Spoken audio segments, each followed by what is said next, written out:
onye ụlọ na-anụ onye ọ traditional nwoke dị nwa obodo nke ozi m agaghị egbu oge ọ na-agakwara na Mathias Ezeaku anọ na-ege program Mathias n'abalị ọ na-akpọ ndị ọcha jiri bịa mee anyị nke ndị ọcha jiri bịa mee anyị nke ndị ọcha jiri mee anyị nke Mathias ịkụzine data na ihe ahụ discrimination ị na-akọsụ ọgba aghara ọnụkwute ọgba aghara ka ị na-akọsụ and ọwụ na ndụcha aga ikweghị follow ya ọ na-abịa with the action and ị gaghị like ya o meghị ibe ndị ọcha mere gị and ndị ọcha ejighị gị aka idozibe ụlọ onweghị ndị ọcha ejighị gị ime nothing onweghị ihe ndị ọcha mere gị. Number one, ị ka na-edere with ndị ọcha ahụ na-evukọ dị asị ka hand articles were na-eme eke ego na mgbuka obosi ka ọ na mgbuka mkpọ ebe ahụ ị na-anọ. Megaphone ị na-eyuzu ndị ọcha ahụ rụrụ ya ndị ka na-eyuzu ọ ka dị useful to you ọ ka dị useful ndị ọcha ahụ ka dị useful for you today. Moto ị na-anya ndị ọcha ahụ rụrụ ya and ị ka na-anya moto ahụ up to today ma ha ma most of ihe niile ị na-eyuzu today ndị ọcha rụrụ ya. Now the first missionaries bịara na ọ bịara n'Enugu na Nkanu bụ ụnọ bewo one man a na-akpọ Atama nụrụ nwaanyị 100 and something gbanwarụ ọrụ Atama ahụ very ancient unu alụrụ na ihe a mgbe ahụ unu adụbeghị n'ala Igbo. So blame Atama, Mr. Atama nwoke ahụ nabatara ndị missionaries ọ ya nwa mere enjoy ya nwa mere everything ya nwa zuzuru ezuzu ya nwa mere ogoncha. Atama onye Enugu steeti ọ ya nwa dị useless ọ nụrụ nwaanyị more than 100. The man do stupid ọ ya nwa mere every damn thing sọsọ ọtọ ka ọ na-ala ọ maghị otu esi alụ wheel ọ maghị otu esi alụ spoke ọ maghị otu esi alụ anything. Ọ ya nwa wụ the man ụnụ gara agba afa ụnụ mara ndị mere ịbịakwa na Anambra steeti o nwere ebe a na-akpọ ọzọ ụbụrụ maka ọzọ ụbụrụ nwere great history of akpụ. So ịbịa na ịbịa na 70 or 80% of ndị ọzọ ụbụrụ gara school nwee ego because ha lele their ancient history gazie nyere ndị ọzọ aka na convert other region to missionaries. So ọ bụrụ na ị na-ekwu ndị ọcha mere gị nke anyị nwa bibe ndị ọcha Mathias ndị anyị nwa ka ị na-eti na nsogbu kedu ibe ndị ọcha mere gị gwa anyị ndị ọcha mere ibe ahụ ka anyị ga takụrụ ọ dị ndị ọcha every time n'anya most of ụmụ nwaanyị be anyị na unu ji ha n'ọrụ and onwe ha ụnụ anaghị agwaba nke wee eziokwu because asị na ụmụ nwaanyị nwere brain ọkụkọ nwa dị 10 years ji ahọrọ nwa nwaanyị dị 30 years nwoke dị 12 years ji ahọrọ nwa nwaanyị dị 35 years.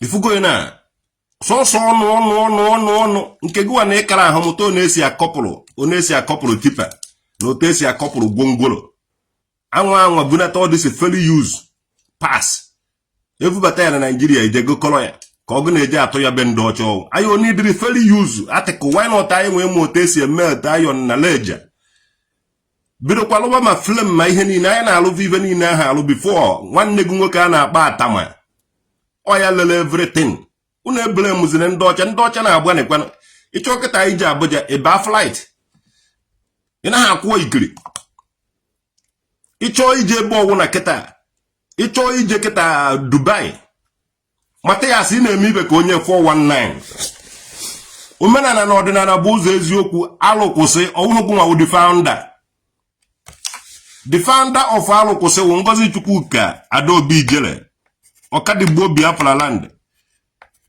ejike eme nwa ha onyinye Chukwu eze osika ndị ga-ebe ha bụrụ ivu the group of people gbara Bible ọkụ ọbanwawo ndị fọmụrụ omenala na ọdịnala Igbo bụ eze eziokwu alụkwụsị ka isi bịa hijack ya sị na ọgwụnwa the founder ị ga register ya under Nigerian CAC anakwa achọ inweta freedom unu ga na-register under Nigeria turn against ụmụnne unu Mathias owu na izuzukwu na ndị ọcha mere na-eweta evidence ị na-eme ibe ka onye yahoo yahoo ị na-anaghachi back to ndị ichie ị na-elechasị ya na ndị ichie na-baptize ya na-akpọ ya mgbakwo ọka estate agwụkwara gị unu echeji na ancient landmark o nwere akụkọ na vuene na ijere ndị before mee yahoo yahoo vuru ya bata and that blood nọgo n'ime oge ọnwụ na ije akwa ego ibe na ntị na-akọ ndị ọcha mere nke a ndị ọcha mere nke a nna gị discover onugbu discover ụtazi discover ihe a nna ịdị stupid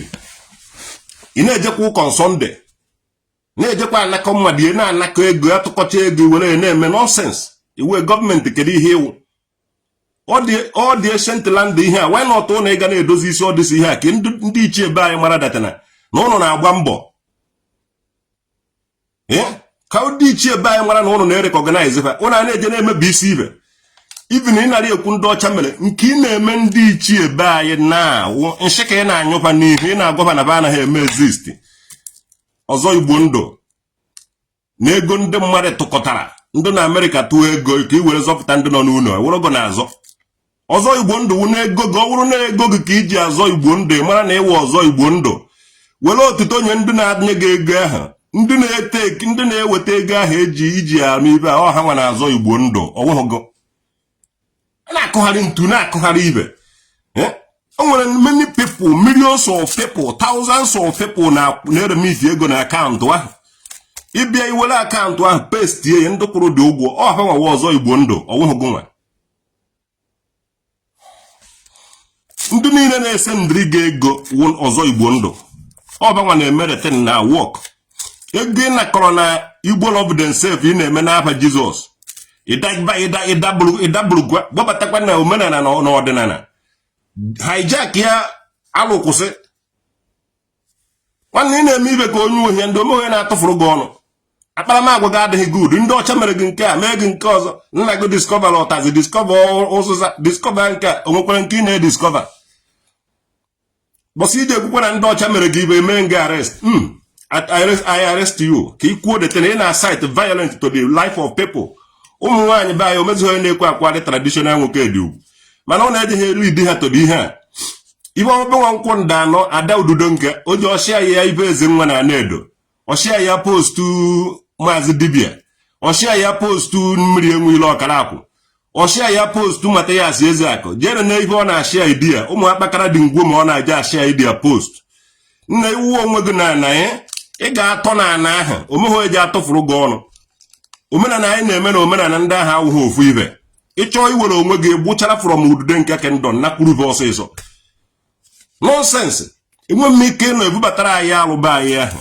ọkpụtọrọkpụ ife ụmụazị wo ife ụmụazị yes these people enweghị ike ihepụ gị they will never give you millions ichere nwere ego pe enweghị shesha ibe a na-emewa amachi ụwa George ị na-ashia idea post enweghị ike shia post mana ọmụnwa dị pillar be strong behind ibe niile ị na-eme anụ ọhịa onye aka ọdụ most of ụnụ nwa nwunye m nke izi nara ana ọbịa oje na-ege ụmụ anụ ọhịa ntị ọ na-ege ụnụ ntị ọ na-confuse ya since ya gịnị ka ọ na-menwuru confusionist everywhere enweghị m ike nwanne onye a mekwere nke onye a mekwere nke onye a jikwere mee without evidence ndị ọcha trial ndị ọcha ahụ trial to ụnụ nwa this ndị ọcha trial ikwutu their bad side ikwutu their good side and ikwutu the bad side of your own people unu ndị ọcha lere unu n'ohu ndị ọcha ji esi mkpụrụ mmadụ na-abụji aba flight ka ụgbọ mmiri ji abịa conquer the whole village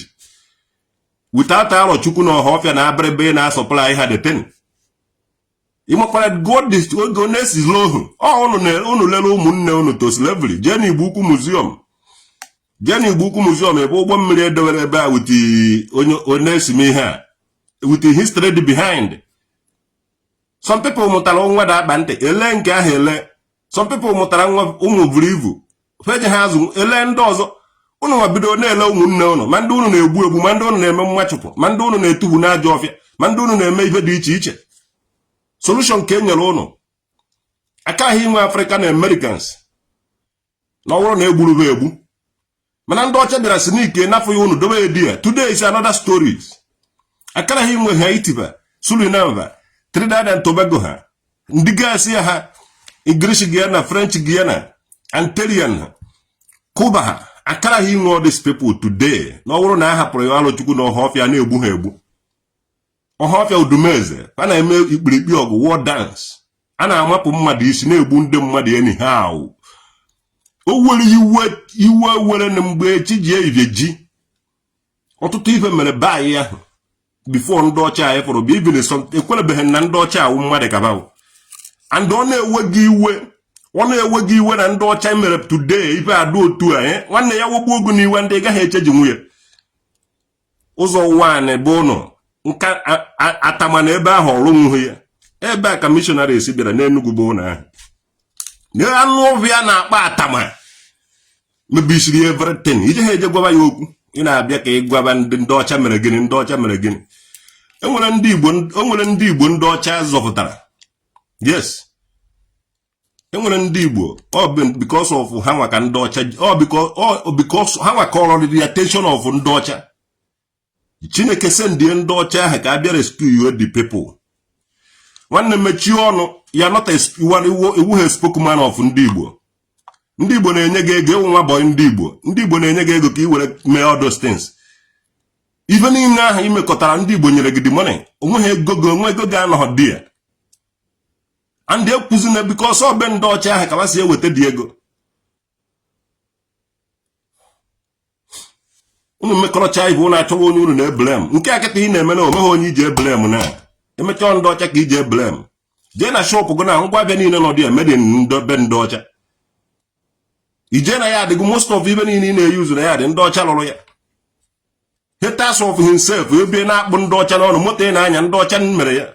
Megafon ị na-eyuzu ndị ọcha lụrụ onwekweghị nke ụnụ na-alụ.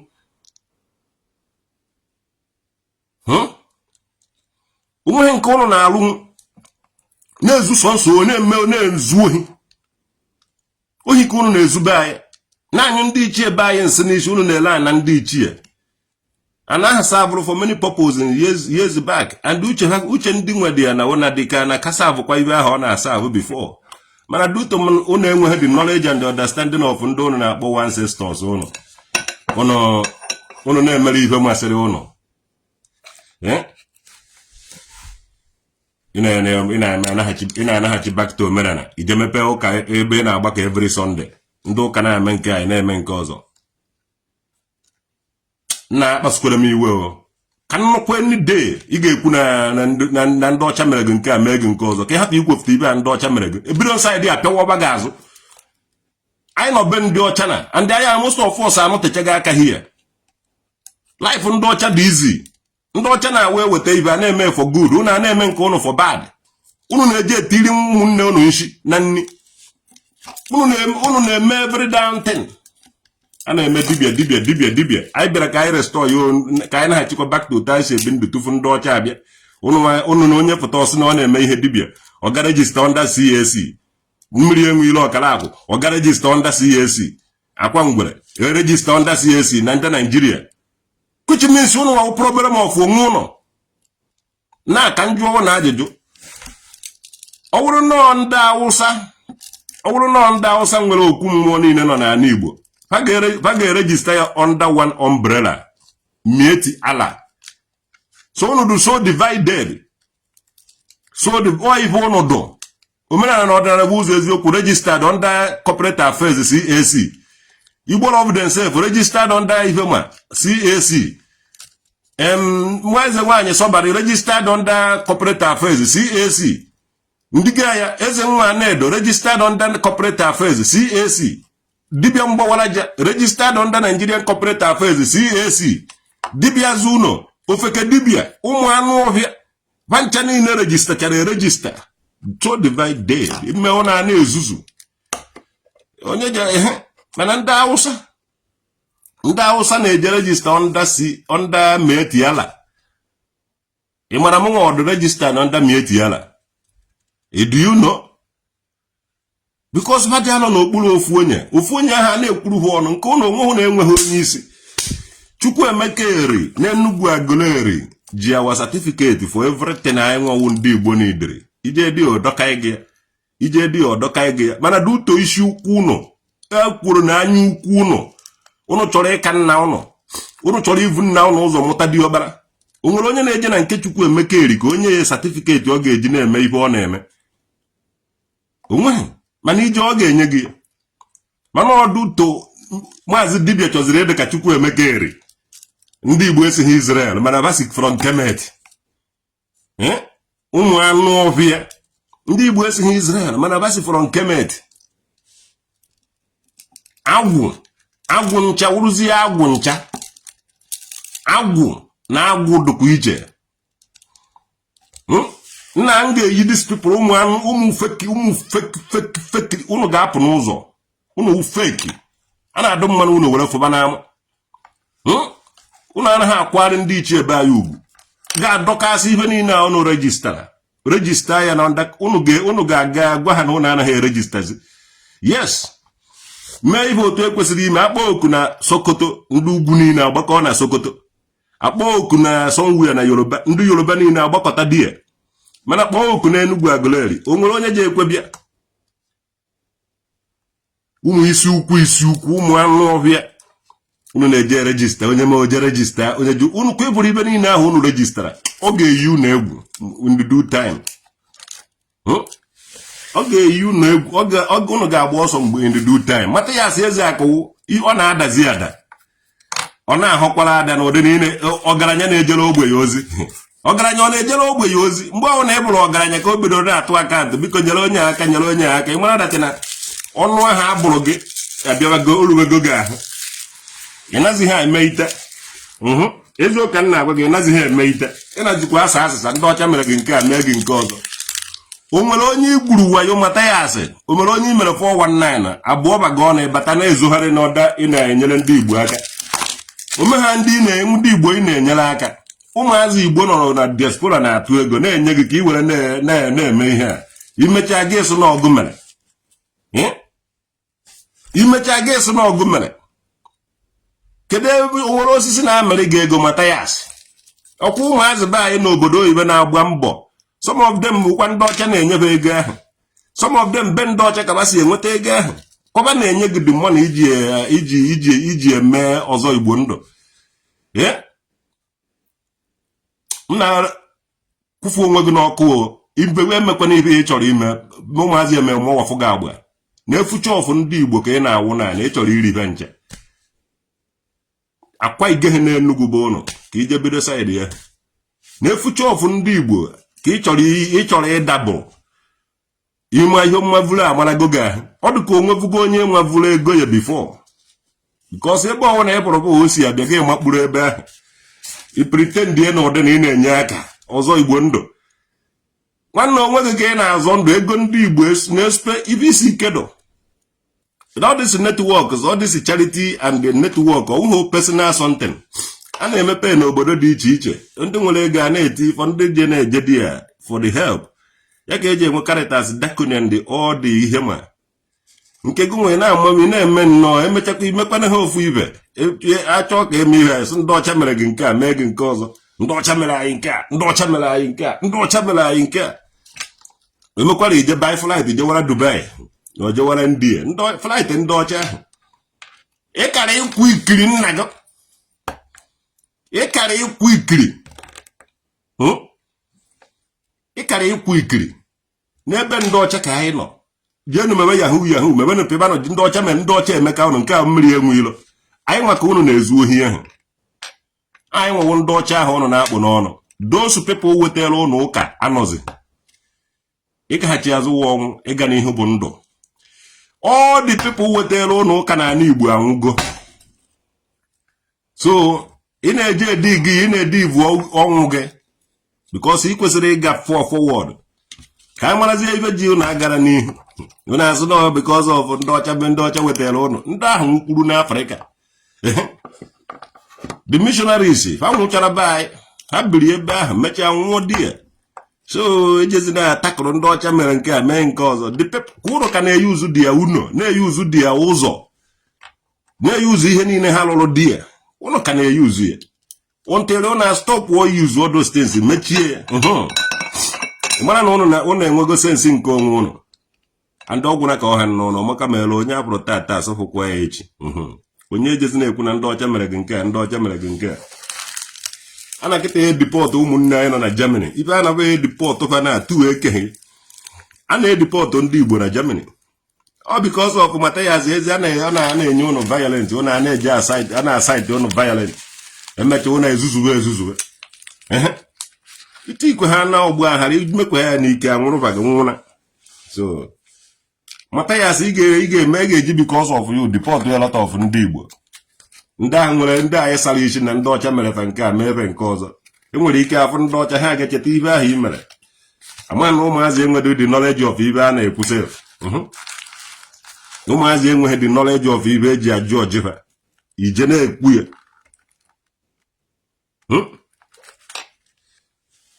mana na-ekwu okwu ọma na-ebi udo bụ ụnụ mara ka bụ ụnụ chọrọ ka bụ ụnụ na-ebi udo ya ọwụhụ iji hatred envy a na-akpọ ya discrimination ụwa amaji go to global world ị naghị ha eme ndị ọcha jikwere mee gị nke ndị ọcha ji na-ekewana ha onwe gị emechakwana ha ije baa flight emechakwa gberie dọla na naira achị ego ide onye a jikwere weta ego nke echi zaba ọzọ Igbo ndụ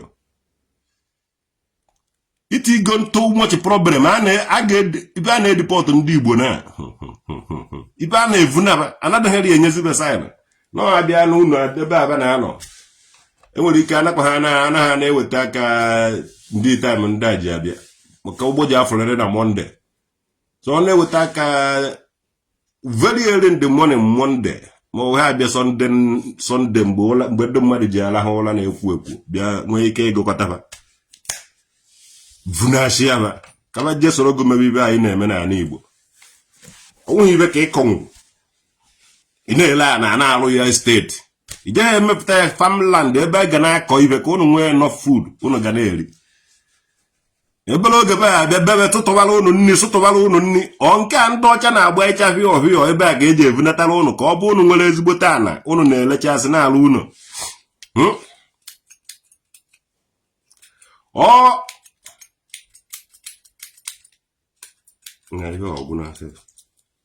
ọhịa na ndị acha na-eri ihe ya ka eji evunatawara ụnụ bụ ụnụ ọnụ gbachara kpokiri onweghị ibe ụnụ na-alụ ụnụ bụ na vụrụzie ọnụ nna ifere onwe ụnụ anaghị eme ụnụ ndị ọcha mere gị nke a ndị ọcha mere gị nke a ndị ọcha mere gị nke a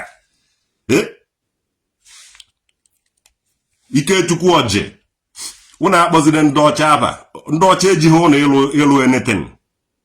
Yes, ụnụ akpọziri ndị ọcha afa ụnụ na-eti ụmụnne ụnụ bibe ndị ọcha ụnụ na-eti ihe na nsogbu ụnụ ọmụkwa na ụmụnne enwere Igbo be ndị ọcha ndị Igbo na everywhere ịmakwa nke ahụ kedu ibe ụnụ ji asụ ndị oke ụnụ amaghị history ụnụ onye lele ohu wu omenụkọ nwoke ahụ lele ohu omenụkọ wu onye ọcha nwadị isi onye ọcha alọchukwuo ndị ọcha kafawu ụnụ amaghị ndị lele ohu na ala Igbo nwata ya asị ji eboye ndị ọcha ofu onye ọcha ma ọwụ ndị ọcha 100 ji anọ n'ụgbọ mmiri ọ na-ebu mmadụ one ka ha ji wee bịa na village wee wakirikpo the whole village ụnọ na-ekwukwe ife eji awụ mmadụ nọ okwere ife ahụ onweghị ụnụ na-ele ụmụnne ụnụ ma ndị na-eje ụnụ na-ele ụmụnne ụnụ na-amachụpụ ụmụnne ụnụ bidoro na-ata anụ ụmụnne ụnụ ndị ọcha bịara wetazie the idea kama ụnụ igbu ha egbu kama ụnụ ime ha dị akaji ahụ kama ụnụ ịtụfu n'ajọ ọhịa nyebezie nube ka ha nwee ike iji ụgbọ mmiri vu igebe n'obodo ọzọ. Yes, ndị ọcha mere ibe even ije dị ya ịkọ the story if na these people ndị ahụ ndị ụnụ na-agbu egbu ibe ahụ mana today ha mekiziri up many countries. Ndị ọcha ahụ Chineke nwere Chineke ọzọ ụnụ narị echesa efu ji abịa even in Dubai deporting Nigerians. Don't worry, Mathias Ezeaku eji ekpenatara gị a lot of them mgbe ha nọtaziere di ya ka izuzu ezuo ka ha were pịawa gị azụ. Unu na-eme ndị ọcha ụnụ amaghị ibe unu ji etichi ụmụazị ana alụ hotel na-eme nke few people on board cannot defeat a whole yakaba achọghị ikwu nwoke Enugu a na-akpa atama nwoke Enugu a na-akpa atama jiri ụmụnne we niile ka ọba ngwụrọ onye nụrụ nwaanyị mara mma nara ya nwaanyị ahụ nwoke ahụ zuru nwaanyị 100 and something vuru nke nwoke n'ebe n'ohu tụtụrụ obodo mmemme ibe n'ime ebe ememe a na-akpa ya atama onye be Mathias Ezeaku ihe nke mere be anyị wụ na ọzọ ụbụrụ a na-akpụ ihe ome ndị ọzọ ụbụrụ ba ama history today ha ama their culture and tradition ife ama Christian churches a na-arụ chọọchị nwanne ọbụrụ na nna eme sense eji ma atọ na-eme ekedo sense ịbụ na akabago m nka emekwa ka ọ dịka ihe omekọ ibe ofu onye afụta ofu akpakara dị ngwu ma afụta chọkwa ka ọ wakele everybody na-agba one way traffickers Mathias jee na kpuo ịma ha ebe ije ekwe jos na kpuo sọkọfụ ọgụ dị ọsịsọ Akụbeze steeti ọ na-ezuzugharị ndị mmadụ a na-adọ mmanụ ụlọ were fụba n'ama kama ụlọ ije baikọt ọ dịzi ụmụ kọtizim aba na-emepe bido na vileji ụnụ dozi isibe na mmụọ nọ na vileji ụnụ ashịrị gụbagụwa wa gbara jebe na mmụọ nọ na be nna gị a na-egbogharị ụnụ ka akpa garachi a na-egbogharị ụnụ na-eje emepe omenala na ọdịnala ụzọ eziokwu ụbọchị ụka ndị Godian religion jewara ụka ụbọchị ụka ndị Kristian ejewara ụka ụbọchị ụka ndị ụnụ nwa ejewara kwuo ụka ụbọchị ụka onye na ji anọzi n'ụlọ chekwaba ibe onye ji anọzikwana n'ụlọ na-enekọtara ụnụ bụ ụnụ anya bikọz ụnụ niile ekpokofuo na-ejewaracha ebe ahụ eji eke ihe onye ga-ezi enekọtara ụnụ bụ ụnụ anya ụbọchị ụka ndị ụka afọ ndị Godian religion afọ ndị omenala na ọdịnala ụzọ eziokwu afụkwuo n'ụlọ ọ bụrụ na nwa onye ohi na-ezu n'ala Igbo ụbọchị ndị eji na-eji ohi ụbọchị ụka eziụka nna ụbọchị ndị eji na-ezu ohi zuo ndị omenala na ọdịnala ụgbọ ụzọ eziokwu ohi bikọz ba ji ahafụ be nne na nna ba jewara ebe ahụ iruwe tụtụkọrọ ihe ba ji eri tụtụkọrọ ba gbukọrọ dị ya ngwongwo na ngwongwo disi pepụl amachasịghị ibe ike enye iche na ọma ibe obere ọpụta uzuzu unu na-eji aka ụka ndị nna nna ụnụ kara ụka ndị nna nna ụnụ kara ụka Mathias Ezeaku pastọ oderezie ka ndị Jewish were edive a na-agba ya kwaye ibe ndị Jewish ọ na-asị ka ha akwụkwọ ha nke nwande iji ekote okwu ndị amụgha gị ọdịọla eji ama gị chọwa ndị ji azọpụta gị omeghe eji azọpụta gị bikọz mgbe ị na-ekote okwu ahụ omeghe onye gwara ahụhụ ibe m na-ekwu ị na-achọ okwu na-ekote okwu na ụka ije were ibe ndị Jewish gee n'onu ije were akwa ndị gbuo yiri jee bọsị ndị ụka ji aka ụka ịka ikwuo nke na-ayasị ndị ọcha mere gị nke a mee gị nke ọzọ na ọ gwara na ka ọ ha n'ọnụ ka emesị ya na ntụcha mma eme apụta na dịso alaha m ụla n'abalị ka m gbanye nnọọ ibe a na-ege Mathias Ezeaku ọ na-akọ ndị ọcha so my spirit trouble m the whole night so I have to say it so na ndị ichie ekwugo m ibe ụnụ so nkwu ezigo m dị ozi ọmaka mere ụnụ niile agọzie bọni nwa Okoye eziokwu zọzọ itiziri ibe a na-afụ ji esi ihe a na-anụ ihe a na-afụ Stone eze nna ya ọmaka mewere anyị niile n'orie na ahụra nkwere ka onye abụrụ tata asụbụkwa ya echi onwe ibe ndị ọcha mere ndị ọcha emere m ibe ọwụ na erie nne m ndị ọcha taa onwe ibe m emebeghị ndị ọcha so ha dịkwa good